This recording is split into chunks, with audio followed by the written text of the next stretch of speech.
નમસ્કાર વિદ્યાર્થી મિત્રો, આપણે નવું ચેપ્ટર શરૂઆત કરીએ. ચેપ્ટર નંબર 7 યામ ભૂમિતિ. તો યામ ભૂમિતિ આપણે સમજીએ પહેલાં કેટલીક બેઝિક વસ્તુ જે ધોરણ 9ની અંદર તમે ભણેલા છો. તો ધોરણ 9ની અંદર તમે બેઝિકમાં શું ભણ્યા હતા? દાખલા તરીકે આપણે ચર્ચા કરીએ યામ સમતલની. તો યામ સમતલ એટલે તમે યાદ કરો, ધોરણ 9ની અંદર તમે બે પરસ્પર લંબ હોય એવી રેખાઓ દોરતા હતા. તો પરસ્પર બે લંબ રેખાઓ, એમાં આડી રેખા જે હતી જેને સમક્ષિતિજ રેખા કહેવાય, જેને એક્સ અક્ષ એવું કહી શકાય, અને જે ઊભી રેખા છે જેને આપણે શિરોલંબ રેખા કહેવાય, જેને વાય અક્ષ કહેવાય. અને બંને રેખાઓનું જે છેદ બિંદુ છે એને ઉગમ બિંદુ એટલે કે ઓ વડે આપણે દર્શાવીએ છીએ. તો આ એક્સ અક્ષ, ઉગમ બિંદુથી જમણી બાજુ એક્સ અક્ષની ધન દિશા, ઉગમ બિંદુથી ડાબી બાજુ એક્સ અક્ષની ઋણ દિશા, એટલે ઓ એક્સ ડેશ કિરણ થાય, અને અહીં આગળ ઓ વાય ડેશ કિરણ થાય. તો આપણે આ રીતે યામ સમતલ છે એ સમજતા હતા. એક્સ અક્ષની ધન દિશા છે, આ વાય અક્ષની ધન દિશા છે, આ એક્સ અક્ષની ઋણ દિશા છે, આ વાય અક્ષની ઋણ દિશા છે. એક્સ અક્ષની ઋણ, વાય અક્ષની ઋણ, આ એનું પહેલું ચરણ કહેવાય, આ એનું બીજું ચરણ, આ ત્રીજું ચરણ, અને આ ચોથું ચરણ. એટલે એન્ટી ક્લોકવાઇઝ નહીં, ઘડિયાળના કાંટાની વિરુદ્ધ દિશામાં, એટલે આ દિશાની અંદર આપણે જઈએ એટલે ચરણ નક્કી કરવાના. આ પહેલું ચરણ, આ બીજું ચરણ, આ ત્રીજું ચરણ, અને આ ચોથું ચરણ. હવે આપણે ચરણ વાઇઝ એમના ચિહ્નો શું હોય, એક્સ યામ અને વાય યામના. દાખલા તરીકે પહેલા ચરણની અંદર એક્સ યામ ધન હોય અને વાય યામ પણ ધન હોય, એટલે કે પ્લસ પ્લસ હોય. બીજા ચરણની અંદર એક્સ યામ છે એ ઋણ છે, પણ વાય યામ છે એ કેવો છે, ધન છે. તો પહેલું જે ચિહ્ન છે એ એક્સ યામનું હોવું જોઈએ. ત્રીજા ચરણની અંદર એક્સ યામ ઋણ, વાય યામ પણ ઋણ થાય. અને ચોથા ચરણની અંદર પહેલાં એક્સ યામ લઈએ તો ધન છે, અને વાય યામ લઈએ તો ઋણ થાય. તો આપણે આ વસ્તુ છે ધોરણ 9ની અંદર તમે સમજેલા હતા. આડી રેખા સમક્ષિતિજ રેખા કહેવાય. સમક્ષિતિજ રેખા જેને આપણે એક્સ અક્ષ કહીએ છીએ, એક્સ અક્ષની લંબ રેખા વાય અક્ષ જેને શિરોલંબ રેખા કહેવાય. ઓકે, બંને યામાક્ષોનો છેદ બિંદુ, ઉગમ બિંદુ, જેને સંકેતમાં ઓ વડે દર્શાવાય. પછી ક્લોકવાઇઝ નહીં પણ એન્ટી ક્લોકવાઇઝ ચરણો નક્કી કરવાના. તો આ જે ખૂણો એક્સ ઓ વાય છે એના વચ્ચેનો જે ભાગ છે, એના વચ્ચેનો જે પ્રદેશ છે એને પહેલું ચરણ કહેવાય. ખૂણો વાય ઓ એક્સ ડેશ છે એ બીજું ચરણ, ખૂણો X dash O Y dash છે ત્રીજું ચરણ, અને ખૂણો વાય ડેશ ઓ એક્સ છે એ ચોથું ચરણ છે. મિત્રો, પહેલા ચરણની અંદર એક્સ અને વાય યામના ચિહ્નો છે બંને ધન હોય, એટલે કે પ્લસ પ્લસ. બીજા ચરણની અંદર એક્સ અક્ષ અને એક્સ યામ અને વાય યામ બંનેના ચિહ્નો કેવા હોય તો વિરોધી હોય. એક્સ યામ ઋણ છે, વાય યામ ધન છે. ત્રીજા ચરણની અંદર બંને યામ કેવા હોય, ઋણ હોય. ચોથા ચરણમાં એક્સ યામ ધન હોય પણ વાય યામ છે ઋણ હોય.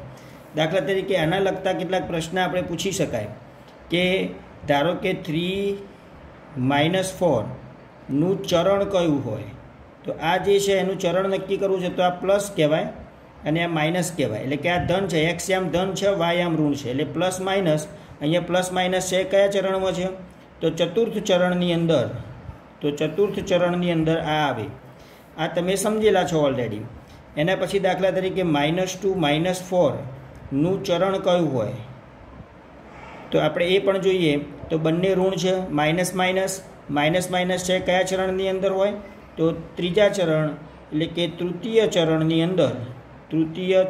અંદર આ છે બિંદુ આવેલું હોય. એ જ રીતે 2 અને 4 નું ચરણ કયું થાય તો આ બિંદુનું ચરણ બંને ધન છે, તો એ પ્રથમ ચરણની અંદર જ હોય. તો પ્રથમ ચરણની અંદર આ બિંદુ આવેલું છે. એના પછી આપણે -4 અને 3 લઈએ તો આનું ચરણ કયું છે તો આનું ચરણ આપણે શોધવું હોય તો માઇનસ પ્લસ એટલે બીજું ચરણ કહેવાય. તો દ્વિતીય ચરણ આપેલું બિંદુ છે કયા ચરણમાં, દ્વિતીય ચરણની અંદર આવેલું છે. તો આ બેઝિક વસ્તુ તમે સમજેલા હતા. પરંતુ હવે આપણે તમે સમજો કે જે તમે યામાક્ષો જે તમે દોરો છો એની અંદર ધારો કે પહેલાં આપેલો હોય 4 અને પછી બીજો 0 હોય, એટલે એક્સ યામ જે એનો છે અને વાય યામ છે, એમાં વાય યામ 0 છે. તો આનું સ્થાન બિંદુ ક્યાં હોય તો એક્સ યામ સંખ્યા 0 સિવાયની, વાય યામ 0, ટૂંકમાં વાય યામ 0 છે. તો જે એક્સ યામ આપેલો હોય અને વાય યામ 0 હોય તો બિંદુ છે એ એક્સ અક્ષની ઉપર હોય, એટલે એક્સ અક્ષ પર છે એવું કહી શકાય. ટૂંકમાં 4 0 હોય, -3 0, બિંદુ પણ કોની ઉપર છે? એક્સ અક્ષ ઉપર છે. તમે પોઈન્ટની અંદર પણ લખી શકો 0.5 અને 0, તો આ બિંદુ પણ કોની ઉપર છે? એક્સ અક્ષ ઉપર છે એવું કહી શકાય. દાખલા તરીકે આપણે એવું લખીએ કે 0 -3 આ બિંદુ છે એ કયા અક્ષ ઉપર હોય તો 0 -3 એક્સ યામ 0 છે, વાય યામ -3 છે. તો એક્સ યામ 0 હોય તો બિંદુ છે એ કોની ઉપર હોય તો વાય અક્ષ પર છે એવું આપણે કહી શકાય. તો તમે આ જે બધી વસ્તુ હતી એ તમે ધોરણ 9ની અંદર શીખેલા હતા. હવે તમે એક વસ્તુ સમજો કે હું એક અહીંયા યામ સમતલ છે એ દોરું છું, જરા થોડો રફ છે. ચલો યામ સમતલ, આ મેં વાય અક્ષ દોર્યો અને આ મેં એક્સ અક્ષ દોર્યો. હવે આપણે ધારો કે આ એક્સ અક્ષ અને આ વાય અક્ષ આ ઉગમ બિંદુ છે. તો અહીં આગળ આપણે સંખ્યાઓ લખતા હતા. હું લખું છું 1 2 3, થોડી ઘણી સંખ્યાઓ લખીશું, -1 -2 -3. એ જ રીતે અહીંયા આગળ પણ 1 2 અને અહીંયા આગળ -1 અને -2. હવે આપણે જે આ યામ સમતલ છે એની અંદર બે બિંદુઓ વચ્ચેનું અંતર શોધવું છે. અહીંયા અંતર શોધવા માટે સમજો કે એક્સ અક્ષ ઉપર જ બે બિંદુઓ લઈએ. સપોઝ આપણે -2 છે ત્યાં આગળ સમજો કે એ બિંદુ છે અને 3 છે ત્યાં આગળ સમજો કે બી બિંદુ છે. તો એ બિંદુ અને બી બિંદુ બંને બિંદુઓ એક્સ અક્ષ ઉપર આવેલા છે. તો એક્સ અક્ષ ઉપરના બે બિંદુઓ વચ્ચેનું અંતર શોધવું હોય તો આપણે આ રીતે ગણતા હતા કે -2 થી -1 એટલે 1 એકમ, 2 એકમ, 3 4 અને 5. એટલે ટૂંકમાં આ ટુકડાઓ જે છે કે -2 થી 3 વચ્ચેનું અંતર એટલે કે એ અને બી બિંદુ વચ્ચેનું અંતર -2 - 1 એટલે આ 1 એકમ ગણાય, -1 થી 0 1 એકમ એટલે 1 એકમ, 2 એકમ, 3 એકમ, 4 એકમ અને 5 એકમ. ધારો કે -2 થી 1 વચ્ચેનું અંતર જો શોધવું હોત, ધારો કે અહીં આગળ પી બિંદુ છે, તો એ અને પી વચ્ચેનું અંતર શોધવું કેટલા એકમ થાય? 1 2 અને 3 એકમ થાય. દાખલા તરીકે અહીં આગળ સમજો કે ક્યુ છે, તો એ થી ક્યુનું અંતર કેટલું થાય? 1 2 3 4 એકમ. ધારો કે અહીં આગળ આર હોય તો એ થી આર વચ્ચેનું અંતર કેટલું થાય? તો ફક્ત 1 એકમ થાય. તો એક્સ અક્ષ ઉપરના કોઈ પણ બિંદુઓ હોય તો એને આપણે આ રીતે અંતર શોધી શકાય. એનું આપણે સૂત્ર શું દરેક વખતે આ રીતે આલેખ જ દોરવો પડશે? તો આપણે એ સૂત્ર દ્વારા પણ સમજી શકીશું અને એ હું તમને પાછળ સમજાવું છું. એ જ રીતે મિત્રો વાય અક્ષ ઉપરના બે બિંદુઓ હોય, ધારો કે અહીં આગળ એમ છે અને ધારો કે -1 છે ત્યાં આગળ એન છે. તો એમ અને એન વચ્ચેનું અંતર કેટલું થાય? તો 1 2 અને 3 એકમ થાય. તો આટલી વસ્તુ તમે સમજ્યા. તો આના ઉપરથી આપણે શું સમજી શકાય? તમારે મિત્રો યાદ રાખવાનું, આ સૂત્રો જે હું તમને સમજાવું છું એ યાદ રાખવાનું. શું યાદ રાખવાનું? કે જો એ x1 0 એટલે અહીંયા તમે સમજો છો કે એક્સ યામ આપેલો છે, વાય યામ 0 છે, એટલે આ એક્સ અક્ષ ઉપરનું બિંદુ કહેવાય. અને બીજું બિંદુ લઈ લઈએ બી x2 0, તો distance of point A and B એટલે કે બે બિંદુઓ એ અને બી વચ્ચેનું અંતર જેને સંકેતમાં દર્શાવાય ડિસ્ટન્સ ઓફ એ બી, અથવા આને ફક્ત એ બી લખો તો પણ ચાલે. એવું નહીં કે ભાઈ એ બી વચ્ચેનું અંતર, આને વાંચીશું distance of point A and B. A અને બી વચ્ચેનું અંતર A B is equal to, જેનું સૂત્ર આવશે માનાંકમાં x1 માઇનસ x2. આ એનું સૂત્ર. પછી બીજા નંબરમાં કહું, આ આપણે પહેલું સૂત્ર કીધું. બીજું સૂત્ર, જો બંને બિંદુઓ y અક્ષ ઉપર હોય, જો P0 y1 અને Q0 y2, તો distance of point P and Q, જેને સંકેતમાં PQ એટલે કે PQ વચ્ચેનું અંતર બરાબર માનાંકમાં બંનેના વાયામ કયા છે, તો y1 minus y2. y1 minus y2. એટલે આ બંને સૂત્રોનો ઉપયોગ કરીને આપણે દાખલાઓ પણ ગણી શકાય. દાખલા તરીકે તમને એક એક્ઝામ્પલ આપું, ટૂંકા પ્રશ્નની અંદર જો પૂછાય તો તમને આવડવું જોઈએ કે જો એ -30 અને B40, તો એ બી કેટલા? આવો અહીંયા આગળ પ્રશ્ન છે. તો તમે અહીંયા આગળ જોઈ શકો છો કે પહેલું એ બિંદુ વાયામ 0, બીજું બી બિંદુ વાયામ 0, બંને એક્સ અક્ષ ઉપરના બિંદુઓ કહેવાય. તો એ બી બરાબર સૂત્ર શું? તો x1 માઇનસ x2, એટલે કે બંનેના એક્સ એમોનો તફાવત, પણ કેવો? ધન તફાવત લેવાનો છે. ધન તફાવત એટલે અહીંયા આગળ મેં માનાંક કર્યો છે, એનો અર્થ મિત્રો હું સમજાવું છું. x1 એટલે -3 માઇનસ x2 એટલે 4. તો -3 અને -4 એટલે -7 થાય. હવે આ મિત્રો માનાંક છે. માનાંકનો અર્થ શું? એ માનાંકનો અર્થ કે ઋણ સંખ્યા હોય એ શું થઈ જાય? ધન થઈ જાય. ઋણ સંખ્યાનું ધનમાં રૂપાંતર કરતું એક ચિહ્ન છે, એક આ વિધેય છે. તો -7 નો માનાંક બરાબર 7 થાય. એટલે કે અંતર હંમેશા ધન જ હોય. તો અંતર ઘણી વખત તમે અહીંયા સમજો કે જો મેં માનાંક ના લખ્યો હોત તો -3 અને -4 -7 જવાબ આવતો. હવે -7 તો અંતર હોઈ ના શકે. અંતર છે હંમેશા કેવું હોય? ધન જ હોય. એટલા માટે મેં આ લખ્યું. બીજો એક એક્ઝામ્પલ આપણે લઈ લઈએ સરસ મજાનો. જો P0 1/2 અને Q0 5/2, તો PQ કેટલા? એટલે કે P અને Q બંનેના એક્સ યામ 0 છે, એટલે બંને બિંદુઓ છે એ y અક્ષ ઉપર જ હોય. અને y અક્ષ ઉપર હોય તો P અને Q વચ્ચેનું અંતર સૂત્ર લખાય માનાંકમાં. માનાંક એટલે mode of y1 minus y2. y1 એટલે અહીંયા 1/2 આપેલું છે મિત્રો, y2 એટલે 5/2 આપેલું છે. હવે સાદુરૂપ આપી દઈએ. બંનેનો લસા સરખો છે 2, અંશની બાદબાકી થઈ જાય 1 - 5, માનાંક પૂરો. 1માંથી 5 જાય એટલે -4 થાય. ભાગાકારમાં 2 હતા જ, છેદ ઉડાડી દો. 2 દુ 4, -2 થાય. અને -2નો મિત્રો માનાંક કાઢીએ તો જવાબ શું થાય? 2 થાય. તો આપણે આ રીતે એક્સ અક્ષ ઉપરના કોઈ પણ 2 બિંદુઓ હોય કે વાય અક્ષ પરના કોઈ પણ 2 બિંદુઓ હોય તો એમના વચ્ચેનું અંતર છે એ આપણે શોધી શકાય. હવે એક નવા જ પ્રકારનું સૂત્ર છે જે ધોરણ 10ની અંદર તમારે સમજવાનું છે.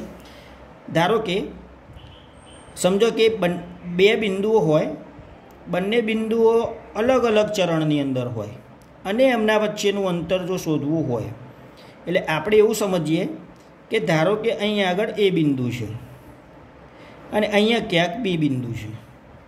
તો આ એ અને બી વચ્ચેનું અંતર કેવી રીતે શોધી શકાય અને એનું સૂત્ર શું? એટલે કે અલગ અલગ ચરણની અંદર હોય અથવા એક જ ચરણની અંદર હોય ત્યારે 2 બિંદુઓ વચ્ચેનું અંતર કેવી રીતે શોધી શકાય? આવો અહીંયા આગળ પ્રશ્ન છે. તો આપણે એવું કહી શકાય, તો તો સૂત્ર જેને આપણે અંતર સૂત્ર કહીશું. કયું સૂત્ર મિત્રો? અંતર સૂત્ર. એટલે કે બે બિંદુઓ આપેલા હોવા જોઈએ. પહેલું બિંદુ છે એને આપણે કહીશું x1 y1 અને બીજું બિંદુ બી બિંદુ હોય જેના યામ હોય x2 y2. એટલે પહેલા બિંદુના યામ x1 y1, બીજા બિંદુના યામ x2 y2. તો એ અને બી વચ્ચેનું અંતર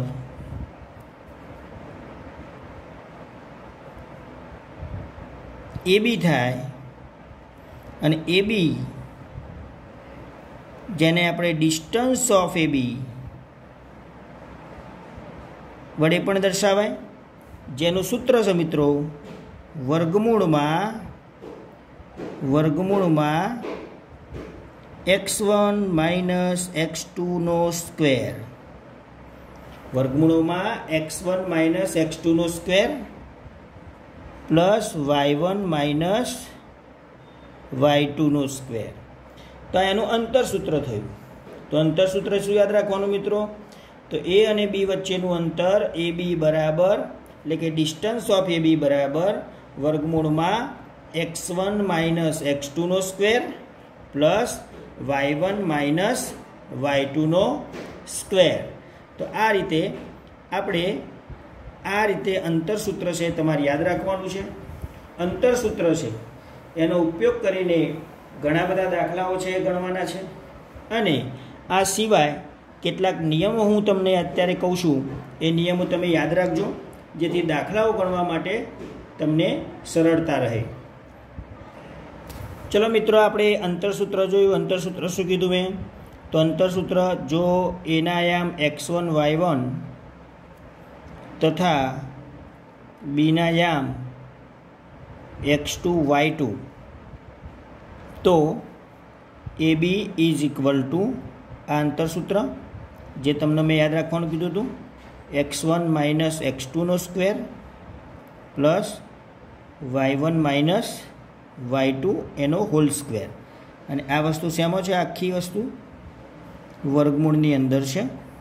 અર્થાત આ જ વસ્તુને બીજી રીતે લખવું હોય તો વર્ગમૂળ લખવામાં કંટાળો આવતો હોય, અર્થાત આને વર્ગમૂળ જો ના કરવું હોત તો AB છે, આ વર્ગમૂળ ડાબી બાજુ આવી જાય એટલે ABનો સ્ક્વેર થઈ જાય. હવે ABનો સ્ક્વેર તમે લખો છો તો વર્ગમૂળ નહીં લખવાનું, તો સૂત્ર લખી શકાય x1 માઇનસ x2 નો square plus y1 minus y2 નો સ્ક્વેર. તો આ સરસ મજાનું સૂત્ર થયું, અંતર સૂત્ર જેને કહેવાય.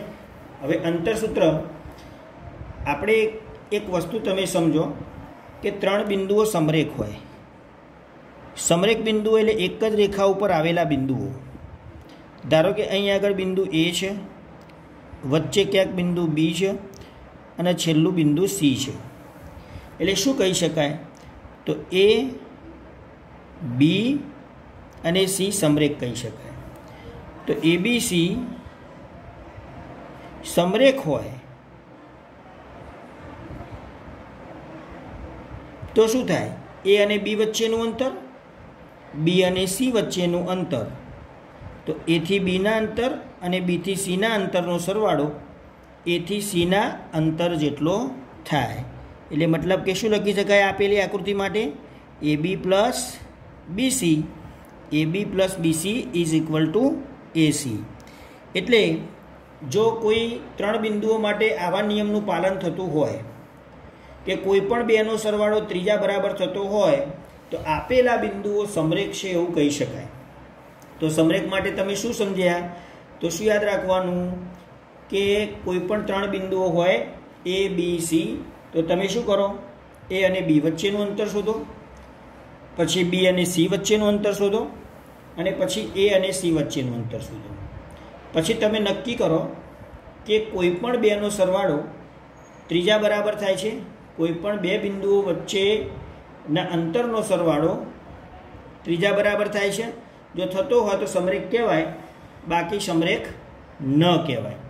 તો આપણે આ રીતે અંતરસૂત્રનો ઉપયોગ કરી અને પછી દાખલાઓ છે ગણવાના થશે. તમે બરાબર નિયમ છે યાદ રાખજો. પછી મિત્રો કેટલાક નિયમો તે તમે બધા જાણતા હશો કે કાટકોણ ત્રિકોણની અંદર શું હોય. તો કાટકોણ ત્રિકોણ હોય તો કાટકોણ ત્રિકોણ માટે પાયથાગોરસના નિયમનું પાલન થવું જોઈએ. કાટકોણ ત્રિકોણ હોય તો શું હોય? તો કાટકોણ ત્રિકોણ હું અહીંયા આગળ દોરું છું, આ કાટકોણ ત્રિકોણ. હવે આપણે મહાન ગણિત શાસ્ત્રી પાયથાગોરસે જે સિદ્ધાંત આપ્યો કાટકોણ ત્રિકોણ માટે, કે કાટકોણ ત્રિકોણ માટે શું હોવું જોઈએ? તો કર્ણનો વર્ગ કાટખૂણા બનાવતી બે બાજુઓના વર્ગના સરવાળા બરાબર થાય. AC² = AB² + BC². તો આ એનો સિદ્ધાંત છે. AC² = AB² + BC². તો આ પાયથાગોરસનો સિદ્ધાંત જો સાબિત થતો હોય તો આપેલો ત્રિકોણ છે કાટકોણ ત્રિકોણ છે એવું કહી શકાય. મેં શું કીધું? કાટકોણ ત્રિકોણ ક્યારે હોય? તો સૌથી મોટી બાજુનો વર્ગ શું હોય? તો ઇક્વલ હોય બાકીની બે બાજુઓના વર્ગોના સરવાળા બરાબર. તો આપેલો ત્રિકોણ છે કાટકોણ ત્રિકોણ હોય. પણ ગુરુકોણ ત્રિકોણ માટે શું નિયમ અહીંયા આગળ બને? તો ગુરુકોણ ત્રિકોણ માટે જો સૌથી મોટી બાજુ AC જ આપણે લઈએ તો સૌથી મોટી બાજુનો વર્ગ મોટો હોય કોના કરતાં? બાકીની બે બાજુઓ AB² + BC². એટલે કે સૌથી મોટી બાજુનો વર્ગ બાકીની બે બાજુઓના વર્ગના સરવાળા કરતાં મોટો હોય તો અહીંયા આગળ ગુરુકોણ ત્રિકોણ જ થાય. પરંતુ લઘુકોણ ત્રિકોણ માટે શું નિયમ હોઈ શકે? તો લઘુકોણ ત્રિકોણ માટે નિયમ છે મિત્રો કે સૌથી મોટી બાજુ AC ગણીએ તો સૌથી મોટી બાજુનો વર્ગ નાનો હોય કોના કરતાં? તો બાકીની બે બાજુઓના વર્ગના સરવાળા કરતાં. તો આપેલો ત્રિકોણ છે ગુરુકોણ ત્રિકોણ થાય. તો મિત્રો કાટકોણ ત્રિકોણ માટે સૌથી મોટી બાજુનો વર્ગ બાકીની બે બાજુઓના વર્ગના સરવાળા બરાબર થાય તો કાટકોણ ત્રિકોણ હોય. ગુરુકોણ ત્રિકોણ ક્યારે થાય? તો સૌથી મોટી બાજુનો વર્ગ બાકીની બે બાજુઓના વર્ગોના સરવાળા કરતાં મોટો થતો હોય, એટલે કે સૌથી મોટી બાજુનો વર્ગ મોટો થતો હોય તો ગુરુકોણ ત્રિકોણ હોય. અને લઘુકોણ ત્રિકોણ માટે સૌથી મોટી બાજુનો વર્ગ નાનો થતો હોય બાકીની બે બાજુઓના વર્ગના સરવાળા કરતાં તો એ લઘુકોણ ત્રિકોણ હોય. તો આ ત્રણ વસ્તુ છે આપણે યાદ રાખીશું. એના પછી સમદ્વિબાજુ ત્રિકોણ એટલે શું? તો સમદ્વિબાજુ ત્રિકોણ ક્યારે નક્કી થાય? તો સમદ્વિબાજુ ત્રિકોણની અંદર શું હોય? તો બે બાજુના માપ કેવા હોય? સમાન હોય. તો બે બાજુના માપ સમાન થાય એટલે એ સમદ્વિબાજુ ત્રિકોણ કહેવાય. પછી સમબાજુ ત્રિકોણ. સમબાજુ ત્રિકોણ તો એની ત્રણેય બાજુઓના માપ સમાન હોય, ત્રણેય બાજુઓ સમાન, તો એ શું કહેવાય? તો એ સમબાજુ ત્રિકોણ છે કહેવાય. અને ત્રીજા નંબરમાં આપણે જોઈએ વિષમબાજુ ત્રિકોણ. વિષમબાજુ ત્રિકોણ. વિષમબાજુ ત્રિકોણમાં કોઈ પણ બે બાજુઓના માપ સમાન ન હોય. શું હોય વિષમબાજુમાં? ત્રણ બાજુના માપ અલગ અલગ હશે. તો કોઈ પણ બે બાજુઓના માપ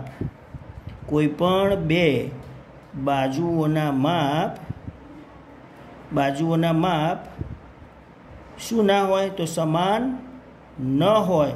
તો એ શું કહેવાય? વિષમબાજુ ત્રિકોણ કહેવાય.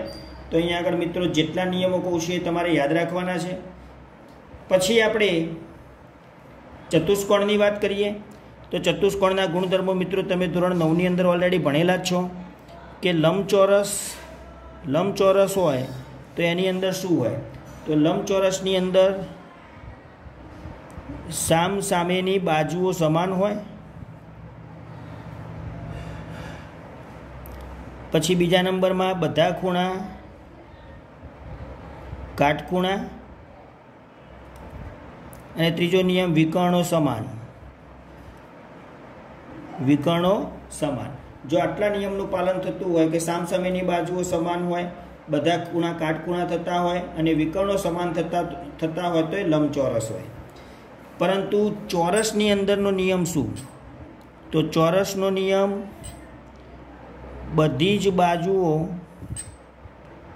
બાજુઓ સમાન થાય વિકર્ણો સમાન થાય અને વિકર્ણો સમાન થાય અને બધા ખૂણા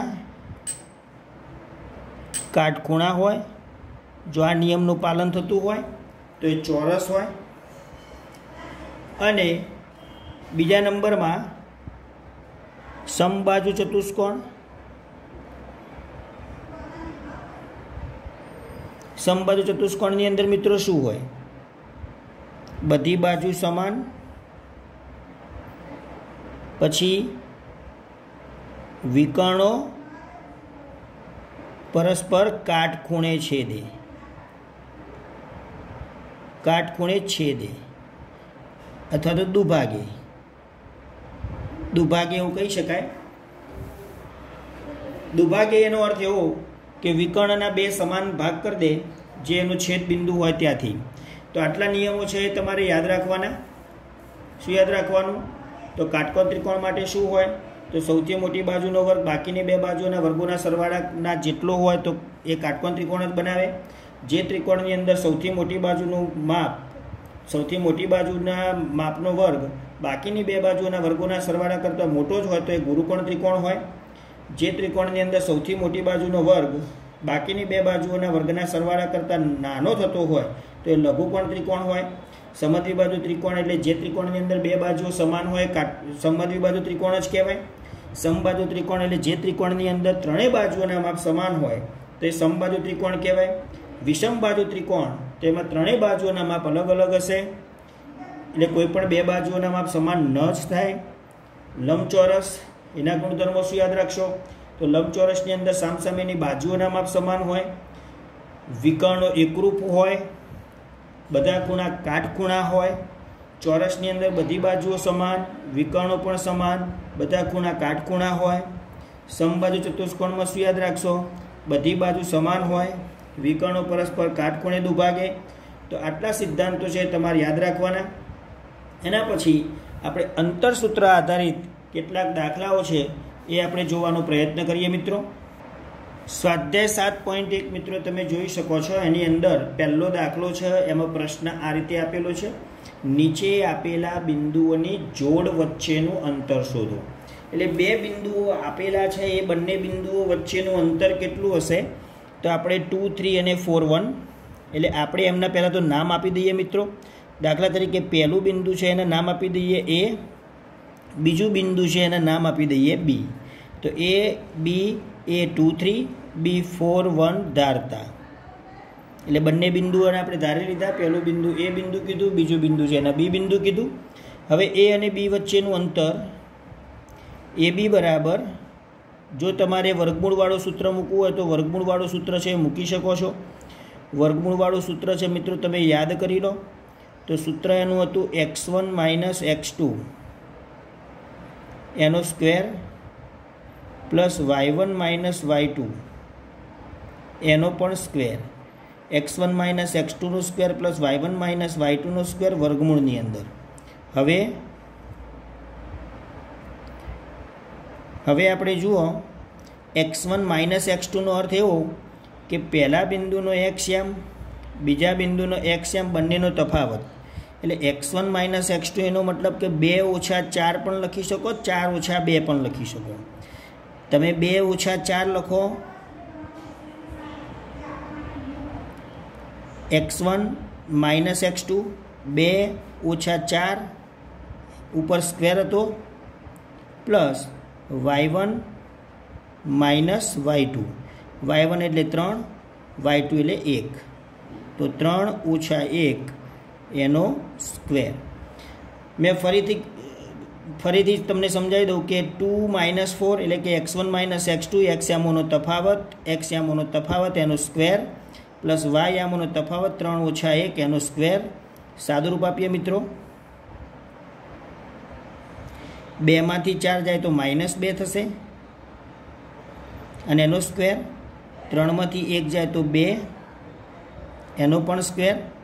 ચલો અહીંયા 2નો વર્ગ, ઋણ સંખ્યાનો વર્ગ મિત્રો ધન જ થઈ જાય એટલે 2નો વર્ગ 4 થાય. 2નો વર્ગ 4 થાય તો અહીંયા આગળ 4 + 4 એટલે 2 વખત 4 થયા એવું કહી શકાય. 4 વત્તા 4 એટલે 2 વખત 4 થયા. હવે અહીંયા આગળ 2 ગુણ્યા 4 છે તો 4નું વર્ગમૂળ છે 2 નીકળી જાય, પણ 2નું વર્ગમૂળ નીકળે નહીં. એટલે આપેલા બે બિંદુઓ વચ્ચેનું અંતર મિત્રો કેટલું મળ્યું? તો એ અને બી વચ્ચેનું અંતર AB ઇઝ ઇક્વલ ટુ 2√2, એટલે કે 2 વર્ગમૂળમાં 2. આ એનો ફાઇનલ જવાબ મળ્યો. આ જ રીતે આપણે બીજા નંબરનો પ્રશ્ન છે, એને આપણે ઉકેલ શોધવાનો પ્રયત્ન કરીએ. તો બીજા નંબરની અંદર બિંદુ આપેલા છે -5 7, બીજું બિંદુ આપેલું છે -1 3. તો પહેલું બિંદુ છે એને એ કહી દઈએ, બીજું બિંદુ છે એ બી કહી દઈએ. તમે પી અને ક્યુ પણ ધારી શકો. તો આપણે આ રીતે બંને બિંદુઓ ધાર્યા. હવે એ અને બી વચ્ચેનું અંતર આગળ આપણે વર્ગમૂળની અંદર સૂત્ર લખ્યું હતું. જો વર્ગમૂળ વારંવાર ના કરવું હોય મિત્રો તો એ બી બરાબર શું લખાય? તો વર્ગમૂળની અંદર સૂત્ર લખાય. પણ તમે અહીંયા આગળ AB સ્ક્વેર કરી દો તો પછી વર્ગમૂળમાં સૂત્ર લખવાની જરૂર નથી. x1 - x2 એનો સ્ક્વેર, y1 - y2 અને એનો સ્ક્વેર. એટલે મેં અહીંયા આગળ AB square is equal two x1 - x2 square plus y1 - y2 square. હવે બરાબર x1 એટલે શું મિત્રો? તો x યામોનો તફાવત, એટલે કે x1 એટલે -5, વચ્ચે માઇનસ ચિહ્ન, x2 એટલે -1. તો આપણે x1 છે -5 લખ્યા, વચ્ચે ચિહ્ન માઇનસ આવે. x2ની કિંમત -1 છે તો માઇનસ અને ગુણ્યા -1 એટલે માઇનસ +1 થઈ જાય. -5 -1, -1 એટલે +1 થઈ જાય. ઉપર સ્ક્વેર લખી દઈએ. પ્લસ y1 - y2 એટલે કે 7 ઓછા y2 એટલે 3 સમજવાના, એનો પણ સ્ક્વેર થાય. સાદુરૂપ આપો, -5 + 1 -4 થાય, એનો સ્ક્વેર. 7 ઓછા 3 4 થાય. તો બરાબર 4નો વર્ગ 16 થાય, 4નો વર્ગ 16 થાય, 16 + 16 2 વખત 16 થાય. હવે અહીં આગળ મિત્રો તમે જુઓ કે આ જે જવાબ મળ્યો એ કોનો મળ્યો? તો AB સ્ક્વેરનો જવાબ મળ્યો. હવે સ્ક્વેર હતો એ જમણી બાજુ તમે લઈ જાઓ તો વર્ગમૂળ થઈ જાય. તો વર્ગમૂળની અંદર 2 ગુણ્યા 16 થાય અને 16નું વર્ગમૂળ મિત્રો 4 થશે, પણ 2નું વર્ગમૂળ નીકળે નહીં. એટલે બંને બિંદુઓ જે આપેલા હતા એમના વચ્ચેનું અંતર AB બરાબર 4 વર્ગમૂળમાં 2 થાય. ઓકે, તો આપણે 7.1 દાખલા નંબર 1ના 2 દાખલાઓ જોયા. એના પછી આપણે દાખલા નંબર 3 જોઈએ. તો દાખલા નંબર 3ની અંદર 2 બિંદુ મિત્રો આપેલા છે A B અને -A -B. ચલો હવે સાદુરૂપ છે કેવી રીતે આપશો તમે? તો હું અહીંયા આગળ AB સ્ક્વેર એવું જ લખું છું, એટલે જમણી બાજુ વર્ગમૂળ ના લખવું પડે. AB સ્ક્વેર બરાબર સૂત્ર શું? તો x1 - x2 એનો સ્ક્વેર પ્લસ y1 - y2 એનો સ્ક્વેર. x1 - x2, x1 એટલે A માઇનસ માઇનસ એ એટલે માઇનસ માઇનસ શું થાય મિત્રો? A થાય, એનો સ્ક્વેર. y1 - y2, y1 એટલે B માઇનસ માઇનસ B એટલે માઇનસ પ્લસ B થઈ જશે, અને એનો સ્ક્વેર. A + A એટલે 2A થાય, એનો સ્ક્વેર. B + B એટલે 2B થાય, એનો સ્ક્વેર. ચલો 2નો વર્ગ 4 થાય તો 4Aનો વર્ગ અને વત્તા 4Bનો વર્ગ. હવે બંનેમાંથી શું નીકળી જાય છે? 4 છે કોમન નીકળી જાય, A વર્ગ વત્તા B વર્ગ વધ્યા. આ કોના બરાબર જવાબ આવ્યો મિત્રો? તો AB સ્ક્વેર બરાબર જવાબ આવ્યો. હવે AB બરાબર વર્ગ પેલી બાજુ જમણી બાજુ જાય તો શું થાય? તો વર્ગમૂળ થઈ જાય. કોનું વર્ગમૂળ? તો 4 કૌંસમાં A વર્ગ વત્તા B વર્ગ એનું વર્ગમૂળ કાઢતા શું થાય વર્ગમૂળ એનું? તો 4નું વર્ગમૂળ 2 થાય અને A વર્ગ વત્તા B વર્ગનું વર્ગમૂળ બધા વિદ્યાર્થી મિત્રો લખે છે A વત્તા B. તો વર્ગમૂળમાં A વર્ગ વત્તા B વર્ગનું વર્ગમૂળ A + B ના થાય, એનું વર્ગમૂળ ના લખી શકાય. એ રીતે એને વર્ગમૂળની અંદર જ લખી દો A² + B². એટલે આપેલા બે બિંદુઓ વચ્ચેનું અંતર 4નું વર્ગમૂળ 2, A² + B² નું વર્ગમૂળ ના નીકળે એટલે √A² + B². આ એનો ફાઇનલ જવાબ. એટલે બે બિંદુઓ વચ્ચેનું અંતર શોધવા માટેનું સૂત્ર જે હતું એનો ઉપયોગ કરીને આપણે 3 દાખલાઓ છે ગણ્યા. હવે દાખલા નંબર 2 કે બિંદુઓ 0 0 અને 36 15 વચ્ચેનું અંતર શોધો. 36 15 વચ્ચેનું અંતર શોધો. હવે તમે વિભાગ 7.2માં જેની ચર્ચા કરેલ તે બે શહેરો એ અને બી વચ્ચેનું અંતર શોધી શકો. એટલે આપણે એવું કશું નથી કરવું. આપણે શું કરવાનું કે આ બે બિંદુઓ વચ્ચેનું અંતર શોધવું છે. સપોઝ આપણે 36 અને 15 છે એને એ કહી દઈએ, આને આપણે બી કહી દઈએ. તો એ અને બી ધારતા આમને આપણે ધારી લીધા એ અને બી. હવે મિત્રો હું તમને કહી દઉં કે ઉગમ બિંદુથી કોઈ પણ બિંદુ વચ્ચેનું અંતર, એટલે ઉગમ બિંદુ હોય એનાથી કોઈ પણ બિંદુ વચ્ચેનું અંતર, એટલે કોઈ બિંદુ હોય એના આમ XY હોય, એટલે કે એ અને બી વચ્ચેનું અંતર આપણે કેવી રીતે લખાય? તો એ અને બી વચ્ચેનું અંતર બરાબર x1 minus x2 square plus y1 minus y2 square. એટલે કે x1 એટલે શું સમજીએ આપણે? ધારો કે 36 સમજીએ x1 અને 0 છે એને x2 સમજીએ તો 36 માઇનસ 0 વર્ગ, 36 માઇનસ 0 વર્ગ વત્તા 15 માઇનસ 0 વર્ગ, તો બરાબર 36 વર્ગ વત્તા 15 વર્ગ, એટલે 36 વર્ગ મિત્રો તમે કરી દો, 15 વર્ગ કરી દો, તો 36 ગુણ્યા 36, એટલે આમ તો આને 9 ચોક 36, 36 ગુણ્યા 36. ચલો મિત્રો અહીંયા આગળ સાદુરૂપ આપણે આપીએ. 36 વર્ગ, 15 વર્ગ, 36 વર્ગ એટલે 36 ગુણ્યા 36 કહેવાય, 15 ગુણ્યા 15 કહેવાય, 36 એટલે 12 તરી 36, 12 તરી 36, 2 36 જે છે એને 12 ગુણ્યા 3, 12 ગુણ્યા 3, 2 વખત 15 આપ્યા છે એને 3 ગુણ્યા 5, 3 ગુણ્યા 5. અહીંયા તમે બંનેમાં જુઓ તો આમાં પણ 3 તરી 9 આપેલો છે, આમાં પણ 3 તરી 9 આપેલો છે. એટલે આ બંનેમાંથી 9 કોમન નીકળે. હવે 9 કોમન નીકળે અને એ વર્ગમૂળની બહાર નીકળે એટલે 9નું વર્ગમૂળ 3 છે એ બહાર કાઢી શકાય. ફરીથી કહું, આમાં પણ 3 તરી 9, આમાં પણ 3 તરી 9, બંનેમાં 9 આપેલો છે એટલે 9 કોમન નીકળે. અને એ આપણે વર્ગમૂળની બહાર પાછો કાઢી દેવો છે. તો વર્ગમૂળની બહાર 9 કોમન કાઢીએ એટલે એ શું થઈ જાય? 9નું વર્ગમૂળ 3 થઈ જાય. અહીંયા શું વધ્યું? તો 12 ગુણ્યા 12 એટલે કંઈ 144. અહીંયા વધ્યા 5 ગુણ્યા 5 એટલે પાયો 25. 144 અને 25નો સરવાળો 169, 169નું વર્ગમૂળ 13. અને ઓલરેડી આપણે 12 3 કાઢેલા હતા એટલે 13 કરી 39. અહીંયા કોઈ પણ સંખ્યાનો મેં વર્ગ કર્યો નથી. તમને જે રીતે ફાવે આ દાખલો ગણી શકો. હવે દાખલા નંબર 3 જે આપ્યો છે એની અંદર શું લખ્યું છે? દાખલા નંબર 3ની અંદર આપેલું છે કે બિંદુઓ 1 5, પછી બીજું બિંદુ આપેલું છે 2 3 અને ત્રીજું બિંદુ આપેલું છે -2 -11. આ 3 બિંદુઓ અસમરેખ છે તેમ પ્રસ્થાપિત કરો. અસમરેખ બિંદુઓ છે એવું પ્રસ્થાપિત કરવાનું છે. ધારો કે પહેલું બિંદુ છે આપણે એ ધારી લઈએ, બીજું બિંદુ બી, ત્રીજું બિંદુ સી ધારી લઈએ. તો એ બી સી આ રીતે આપણે ધાર્યા. હવે મેં કીધેલું હતું કે સમરેખ બિંદુઓ એટલે કોઈ પણ બેનો સરવાળો ત્રીજા બરાબર થાય. ધારો કે આપણે આ રીતે સમરેખ બિંદુઓ હોય કે એક અહીંયા એ બિંદુ હોય, સમજો કે અહીંયા બી હોય અને અહીંયા આગળ ધારો કે સી હોય, તો એ અને બી વચ્ચેનું અંતર વત્તા બી અને સી વચ્ચેનું અંતર, એટલે કે એ બી અને બીસીનો સરવાળો કોના જેટલો થાય? એસી જેટલો જો થતો હોય તો આ રીતે એ બી સી છે એ સમરેખ કહી શકાય.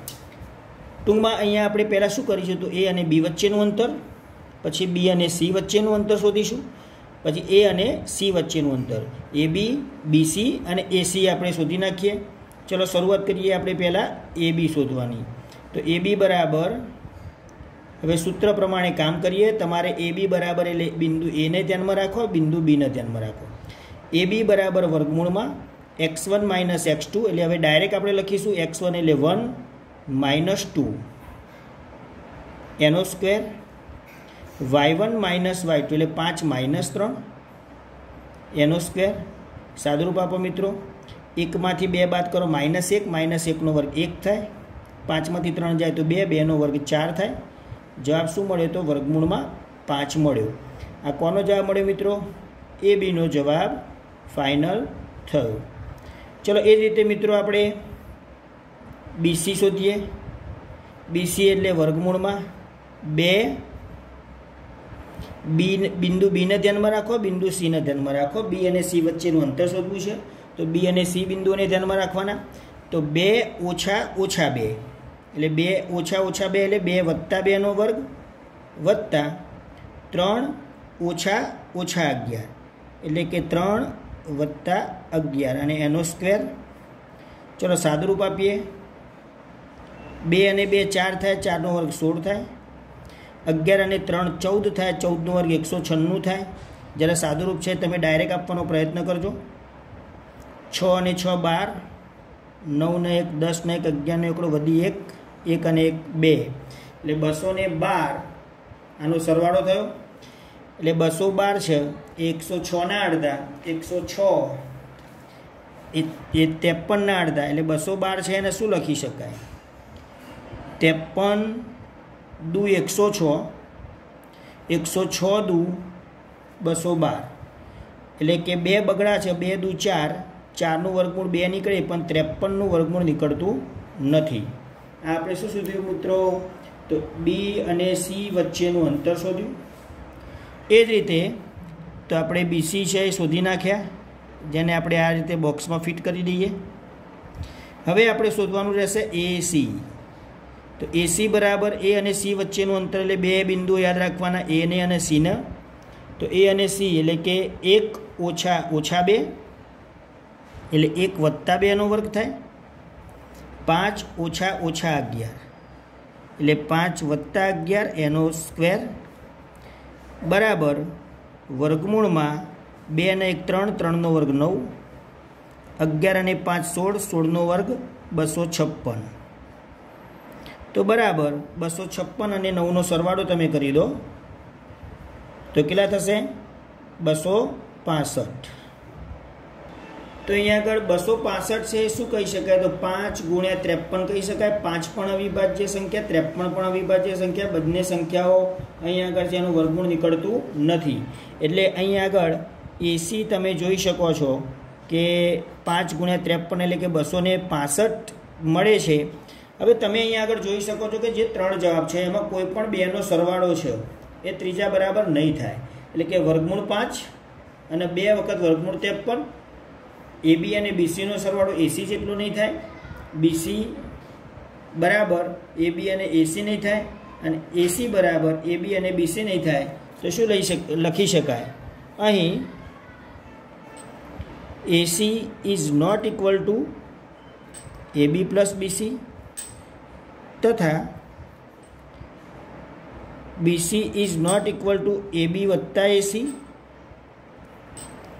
અને AB is not equal to AC plus BC. એટલે AC બરાબર AB, BC અને ACના બરાબર બાકીના 2 થતા નથી હોવાથી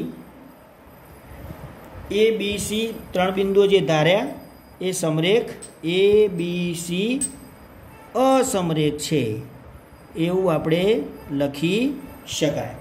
તો વિદ્યાર્થી મિત્રો આપણે દાખલા નંબર 3 સુધી અને આગળની બેઝિક વસ્તુ છે મેં તમને સમજાવી. તમે આટલી વસ્તુ છે વ્યવસ્થિત તમે યાદ રાખજો. આના પછીના લેક્ચરની અંદર આપણે દાખલા નંબર 4થી શરૂઆત કરીશું. ઓકે, ત્યાં સુધી આની તમે પ્રેક્ટિસ કરી સૂત્રો બરાબર યાદ રાખજો. Okay, bye bye.